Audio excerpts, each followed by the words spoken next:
बिस्मिल्लाहिर्रहमानिर्रहीम। इय्याका नअबुदु व इय्याका नस्तईन।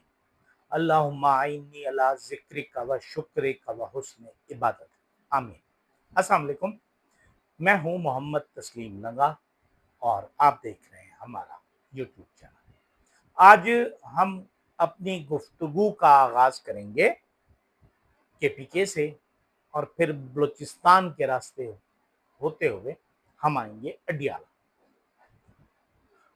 उसके बाद फिर हम देखेंगे कि हम क्या बात मज़ीद कर सकते हैं। लेकिन आज की हमारी गुफ्तगू बहुत अहम है और हम फिर एक अहम बात और भी करेंगे कि क्या हमें गधे खिलाकर गधे दिए जा रहे हैं और हम गधे खा रहे हैं, जैसा कि इस्लामाबाद में हमारे साथ हुआ है। लेकिन मैं आपसे गुजारिश करूंगा कि हमारे जो सब्सक्राइबर हैं मेरे, उनकी तादाद में इजाफा हो रहा है लेकिन कुछ कम हो रहा है। मेरी गुजारिश ये है आप लोगों से कि आप जब भी मेरी गुफ्तगू सुने, आप उस पर क्रिटिसाइज करें। आप अपनी तरफ से मौज़ूआत में इस्लाह और आप अपना नुक्ता नज़र उसमें लिखें, जिसे हम हफ्ते में एक बार आपके नाम से डिस्कस करें। तो ये एक अहम चीज़ हो जाएगी कि हफ्ते में एक बार इतवार होगा या पीर होगा। तो मैं चाहूँगा कि आपके कमेंट्स जो हैं वो मेरे लिए बहुत अहम है, लेकिन उसके साथ साथ आप लाइक भी करें, शेयर भी करें और सब्सक्राइब करें और दोस्तों तक ये बात पहुंचाएं, क्योंकि हमारे यहाँ जो मेन स्ट्रीम मीडिया है वो किसी भी तरह से उन बातों का इजहार नहीं कर रहा, वो खबरें आपको नहीं सुना रहा जिनका ताल्लुक हमारे इस अहद के अहम तरीन मसाइल से। एक तरफ बैनुल अक़वामी है, वो हम बैनुल अक़वामी बाद में देखेंगे, लेकिन पहले हम जाते हैं केपीके।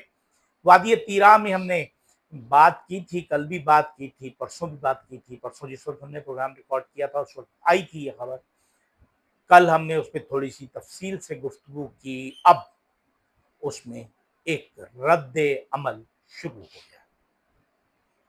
मैं तकरीबन जनवरी 2024 से प्रोग्राम कर रहा हूं और हर दफा हमेशा मैंने ये बात अपने ताकतवर हलकों के गोश गुजार की है कि ये मुल्क हमारा है और इस पर मेरी जिम्मेदारी इस हद तक है जिस हद तक का मैं जिम्मेदार हूं, जिस हद तक का मैं बाइख्तियार हूं। और जितना जितना आपका इख्तियार का दायरा बढ़ रहा है, उतना ही आपकी जिम्मेदारी भी बढ़ाई जाएगी और बढ़ रही है। तो इस लिहाज से अगर देखा जाए, वैसे कहने को तो हमारे सदर आसिफ जरदारी सबसे बड़े ओहदेदार हैं, फिर वजीर आजम हैं, फिर वज़रा हैं, वज़राए आला हैं, फिर छोटे छोटे सरकारी महकमे हैं, जिनमें एक हमारा इदारा है पाकिस्तान आर्मी, जिनके चीफ फील्ड मार्शल जनाब सैयद आसिम मुनीर साहब हैं। लेकिन अगर इख्तियार ताकत के हवाले से देखा जाए तो इस वक्त पाकिस्तान का सुपर लीडर, सुपर हुक्मरान है हमारे फील्ड मार्शल साहब। और फील्ड मार्शल साहब तो इस हद तक सुपर हो गए हैं कि वो अमेरिकी सदर से भी मुलाकात करके आ जाते हैं, नायब सदर चाइना के नायब सदर से भी मुलाकात कर लेते हैं। फिर उसके बाद पाकिस्तान में सेंट्रल एशिया जो ममालिक के फौजी सरबराहान हैं उसकी भी मेज़बानी कर लेते हैं, फौजी सरबराहों की। और हमारे हुक्मरान वो काठ के घोड़े हैं जो बैठे हुए हैं सर झुकाकर और अपने अवाम को गधे खिला रहे हैं। लेकिन वादी तीरा में जो कुछ हुआ ये इतना खतरनाक हुआ, मैं कई मर्तबा ये गुजारिश कर चुका हूं और अब उसका रद्द अमल जो आज मिला, हमारे जो चैनल्स हैं वो तो कुछ नहीं बता रहे, लेकिन दुकानें भी जलाई गई, वहां डिस्पेंसरी भी जला दी गई तीरा में। अब वो रिएक्शन क्यों हो रहा है? और वो लोग जो वहां मौजूद हैं, सरकारी अफसरान मौजूद हैं, फौजी अफसरान मौजूद हैं, फौजी लोग मौजूद हैं, वो तमाम जानते हैं कि इस एक्शन का रद्द अमल क्या हो रहा है, रिएक्शन क्या हो रहा है और क्यों हो रहा है, ये कहां से बात हुई। अब एक तरफ वजीर आजम और सदर फरमा रहे हैं कि शरपसंदों ने ये किया है, फौज ने ये कहा कि शरपसंदों ने ये हमला किया है, फिर हमारे एक बहुत बड़े साबका ऑलराउंडर हैं शाहिद अफरीदी, उनका कहना भी यही था कि ये शरपसंदों की कार्रवाई है। जबकि मकामी तौर पर जो उलमा हैं, जो सियासी रहनुमा हैं, जो वर्कर हैं, जो लोग वहां मौजूद थे और जो वीडियोस नजर आई, उनमें सबका दावा यही है कि वहां पर मौजूद फौजियों ने बराह रास्त फायरिंग। अब ये बात तो तय है कि पाकिस्तान के 25 करोड़ अवाम में से शायद 2%, 3% होंगे, 2% होंगे, 3% होंगे जो हुक्मरानों और इस्टेब्लिशमेंट की बात माने कि शरपसंदों ने ये काम किया। बाकी 97-98% जो लोग हैं वो बहुत अच्छी तरह समझते हैं, वो इसका जिम्मेदार इस्टेब्लिशमेंट को और फौज को समझते हैं। अब ऐसी सूरत हाल में क्या हो सकता है, हम क्या कर सकते हैं, क्यों होगा ये सब, कैसे होगा ये सब, हालात कैसे होंगे, क्या हमारे हर हेडक्वार्टर में, हाँ वो फौजी हेडक्वार्टर्स हों या सिविलियन इदारों के हेडक्वार्टर्स हैं, वहां जो लोग बैठे हुए हैं वो क्वार्टर ऑफ हेड के साथ बैठे हुए हैं, शायद बहुत ज़हीन लोग बैठे हैं। फौजी अपने अफसर का हुक्म मानते हैं। लेकिन यहां जो चीज सबसे अहम है, जो मेरे लिए बहुत अहम है और मैं समझता हूं इस पर सोचना है, हमें गौर करना है कि जब पुरअमन मुजाहरा हो रहा था तो ज्यादा से ज्यादा ये हो सकता था कि हवाई फायरिंग हो जाती, सीधी गोलियां क्यों मारी गई और जिसने मारी उसके खिलाफ एफआईआर क्यों हुई। अब इसमें जो सबसे पहले शक शुबे की गुंजाइश, शक पैदा होता है कि फौरी तौर पर यहाँ एक जिरगा होता है जिसमें हमारे ब्रिगेडियर साहब भी जो ब्रिगेड कमांडर है वहाँ के, वो भी उनकी सरबराही में होता है और वहाँ 25 लाख रुपए जाँ भाग होने वालों के लिए तय किए जाते हैं, नहीं 15 लाख रुपए और 2 लाख रुपए जख्मी। मतलब ये कि वैसे पाकिस्तान में लोग मरते रहते हैं, किसी के मरने के लिए मुआवजे का ऐलान ऐसे नहीं होता, यहां फौरी तौर पर कर दिया गया। उसके बाद केपी की हुकूमत, उसने ऐलान किया कि जाँ बहक अफराद के लिए 1 करोड़ रुपए और जख्मियों के लिए 25 लाख रुपए। अब यहां जो लोगों का नुक्ता नजर है कि हमारे मादनियात के लिए हमें रुस्वा न किया जाए, हमारी तजलील न की जाए। यकीनन हमारे बड़े लोगों ने बड़े वादे किए होंगे, पहले भी होता रहा है, जैसे कुछ इलाकों में इलाके खाली करा के वहाँ पर चिलगोजे के बागात थे, उनको ख्याल किया गया और उन पर अरबों रुपए कमा लिए गए। तो अब हम ज़मीन के अंदर से मादनियात निकाल कर वो भी बेच देंगे, आम आदमी को कुछ नहीं मिलेगा, ना बलूचिस्तान में कुछ मिलेगा, मुझसे में मिला है, न केपीके में मिला है। अब ऐसी सूरत हाल में आम आदमी क्या करेगा? और अगर ये वक्त है कि अगर हमने इस वक्त होश के नाखून ना लिए तो हम वाकई सच्ची मुच्ची हकीकी 9 मई का सामना ना करना पड़ जाए। इससे बचाव किस तरह मुमकिन है, ये सोचना हमारे जनरल हेडक्वार्टर्स, कोर हेडक्वार्टर्स और गैरिजन हेडक्वार्टर्स, इस तरह के कैंटोनमेंट्स में बैठे हुए फौजी सरबराहान को करना है। کہ किस तरह अपने आप को बचाना है। दूसरी तरफ अगर हम देखें बलूचिस्तान में, कल हमने डॉक्टर शिली बलोच के हवाले से बात की थी कि एक 27 तारीख को कॉन्फ्रेंस होनी थी जिसके लिए वो तुर्बत से गवादर गए और वो कॉन्फ्रेंस ना करने देने के लिए, ना होने देने के लिए उन्हें जरगमाल बनाया गया 3-4 घंटे के लिए और उसके बाद उन्हें जबरन तुर्बत भेज दिया। क्या इससे मोहब्बत आपको मिली या आपके खिलाफ होने वाली नफरत में मजीद इजाफा हुआ? एक तरफ बलोच आपसे नफरत करता है, दूसरी तरफ पख्तून आपसे नफरत करता है, तीसरी तरफ जब बलोच खवातीन इस्लामाबाद में बैठी हुई हैं और कोई पंजाबी खातून उन लड़कियों, उन बच्चों, उन खवातीन के लिए खाना बनाकर ले जाती हैं तो उनकी गाड़ी और उनका ड्राइवर गायब कर दिया जाता है। मतलब ये कि आप पंजाबी, बलोचों और पख्तूनों के दरमियान एक रिफ्ट पैदा करना चाह रहे हैं, खलीज पैदा करना चाह रहे हैं जो डेलिबरेटली की जा रही है कि पंजाबी मार दिया, पंजाबी मार दिया। और फिर जब वो धरने में जाते हैं और जिस तरह के गधे और जाहिल जो हमारे यूट्यूबर्स हैं, जिस तरह के वो सवालात करते हैं, वो इंतहाई जाहिलाना तरीके के सवालात। लेकिन अगर हम देखें और दयानतदारी से, ईमानदारी से उसका तज्जिया करें तो पता चलता है कि ये कामयाबी की तरफ जा रही है। अब आप देखें कि हमारे वजीर दाखिला ने एक थानेदार की बात की थी और वो थानेदार बज़ाहिर तो नहीं अपॉइंट हुआ था लेकिन उन्होंने अपॉइंट कर दिया था और उसने तफ्तीशी रिपोर्ट भी बना ली और तफ्तीशी रिपोर्ट जब हमारे मोहसिन नकवी साहब के पास गई तो उन्होंने जो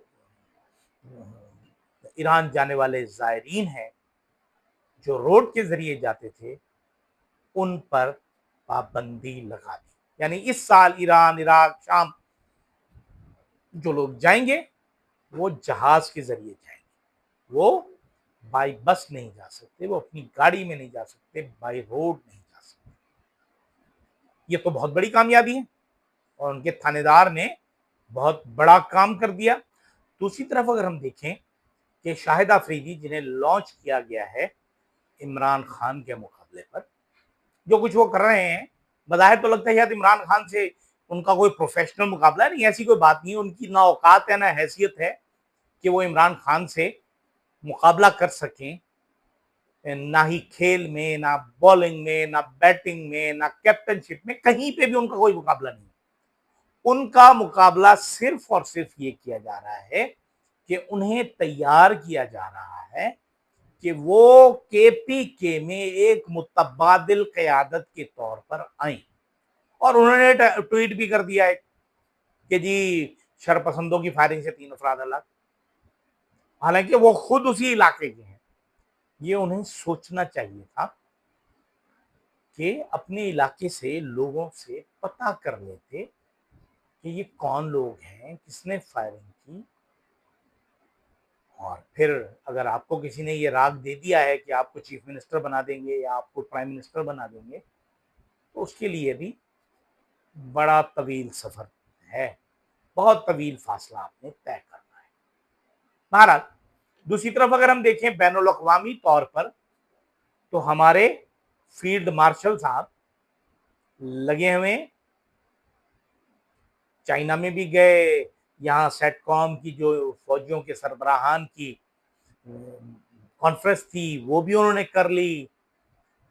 दूसरी तरफ हमारे जो मैंने कल भी कहा, परसों भी कहा, हमारे वजीर खारजा कम नायब वजीर आज़म कम वजीर खजाना जो अभी तक उसमें से बाहर नहीं निकल सके खजाने से, और उनके बेटे के बारे में जो इत्तलात आ रही हैं अभी अनकन्फर्म्ड है कि उन्होंने $100 मिलियन, 10 करोड़ डॉलर मतलब उन्होंने फूंक दिए लोगों के और उनको चूना लगा दिया क्रिप्टो में। क्या ही बात है, मजेदार बात है, क्या कहने जनाब अली। और अच्छा है, मजे करें आप, माल दूसरों का है, आप अयाशी करें, मरेंगे तो फिर आप देखेंगे क्या होगा। लेकिन भारत وہ وہاں جو انہوں نے بیان دیا انہوں نے جائز قرار دے دیا کہ جی کہنے کو تو انہوں نے جائز قرار دیا کہ عافیہ صدیقی کی سزا کی طرح عمران خان کی بھی سزا جائز ہے. تو دنیا جانتی ہے کہ عافیہ صدیقی کو جو سزا دی گئی اس کا کوئی ایویڈنس نہیں ہے. یہی بالکل طریقہ پاکستان میں انہوں نے یہ کہہ کے ثابت کیا کہ عمران خان کے خلاف بھی جو ہم نے سزائیں دیں وہ ان کی کوئی حیثیت نہیں ہے, ان کی کوئی گواہیاں نہیں تھی. اور گواہیاں تو ایسی ہیں کہ جیسے مدینے سے انسپیکٹر منیر صاحب نے کیا, اور جیسے ہمارے پولیس والے چھپ چھپ کے سازشیں کر رہے تھے. اب مصیبت یہ ہے کہ 9 مئی سے پہلے 3-4 دن پہلے پولیس کو پتہ بھی چل گیا تھا. اگر یہ بات سچ مان لی جائے تو ان کو پتہ چل گیا تھا. تو اگر پتہ چل گیا تھا تو پنجاب پولیس, سٹی ڈی, سی آئی اے, مختلف انٹیلیجنس ادارے, ظاہر ہے اس میں تو انٹیلیجنس ادارے بھی تھے کیونکہ عمران خان نے تو سازش کر لی تھی تیار کہ جی ایچ کیو کو تباہ کر دینا ہے ہم نے. تو وہ کیا بھنگ پی کر سو رہے تھے, کیا کر رہے تھے وہ لوگ؟ انہوں نے اس سے بچاؤ کا طریقہ کیوں نہیں اختیار کیا؟ الٹا آپ نے لاہور میں تمام چیک پوسٹیں خالی چھوڑ دی. وہ ایک آزاد کشمیر ریجمنٹ ہوتی ہے آج کل بھی, کسی زمانے میں اس کا نام تھا AKRF, آزاد کشمیر ریجمنٹل فورس. تو فوجی ہمارے کہتے تھے کہ ان کا نام جو ہے نا, ان سے کام وام تو کرواتے کوئی نہیں ہے زیادہ, تو AKRF کو کہتے تھے آؤ کھاؤ راشن فری. تو یہی انہوں نے 6 مئی سے 9 مئی تک کیا, آؤ کھاؤ راشن فری, جو کچھ کرنا ہے کر لو, پھر ہم اس کو بناتے رہیں گے, دیکھتے رہیں گے اور مقدمہ چلاتے رہیں گے اور ہم عمران خان کو نااہل کرا دیں.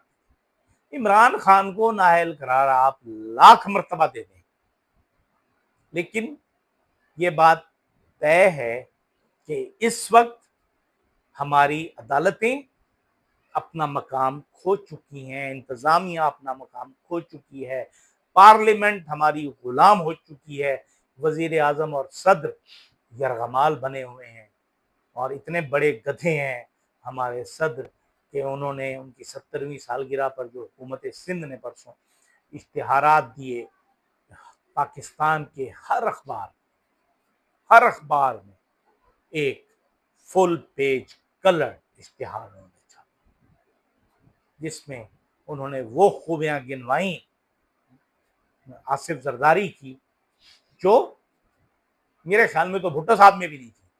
بے نظیر تو بڑی دور کی بات ہے, بھٹو میں بھی نہیں تھی.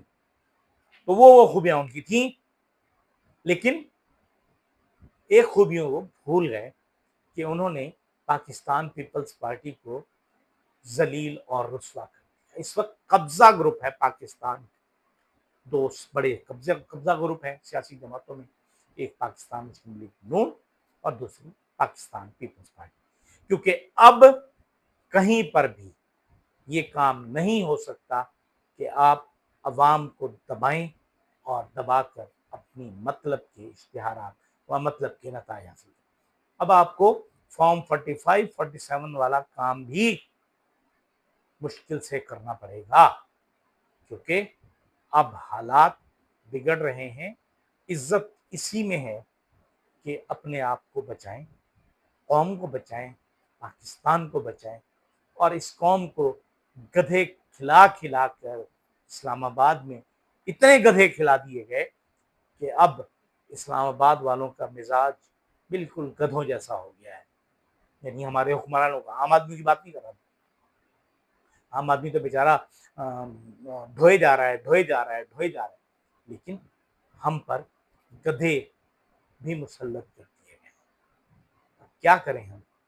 گدھے کھائیں, گدھے برداشت کریں, یا اپنے آپ کو بچائیں, اپنے آنے والے نسلوں کو بچائیں, اپنے ملک کی حفاظت کریں. یہ سوچنا ہم تمام کا کام ہے. اجازت دیجیے, اللہ حافظ.